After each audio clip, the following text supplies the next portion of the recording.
ஒரே ஒரு விஷயமே உங்களுடைய வாழ்க்கையில் இருந்தா போதும், அல்லாஹ் உங்களை பாதுகாத்துக்கிட்டே இருப்பான். அந்த பாதுகாப்புல இருந்து நீங்க விலகவே மாட்டீங்க. அந்த ஒரு விஷயத்தை மட்டும் உங்களுடைய மௌத்து வரைக்கும் நீங்க கடைபிடிச்சீங்கன்னா போதும். ஃபஜ்ர் தொழுங்க. ரசூலுல்லாஹி ஸல்லல்லாஹு அலைஹி வஸல்லம் சொன்னாங்க, யார் ஃபஜ்ரை தொழுவாரோ அவர் அல்லாஹ்வுடைய பாதுகாப்பில் இருப்பவர்.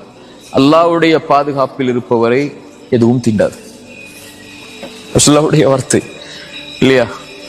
காலையில எழுந்து அவன் அல்லாஹ்வுக்காக 2 ரக்அத்தை அந்த குளிருள்ள நேரத்திலையும் வெளிச்சமில்லாத அந்த நேரத்திலையும் நடந்து போய் அல்லாஹ்வுக்காக நிறைவேற்றக்கூடியவருக்கு ரசூலுல்லாஹி ஸல்லல்லாஹு அலைஹி வஸல்லம் சொன்னாங்க, யார் இரவுடைய அந்த இருள்களில் நடந்து கொண்டு பள்ளியை நோக்கி சென்று தொழுகை நிறைவேற்றுவாரோ பின்னூர் இத்தாமி யௌமல் கியாமா, மறுமையில் அவர் வெளிச்சத்தோடு வருவார்.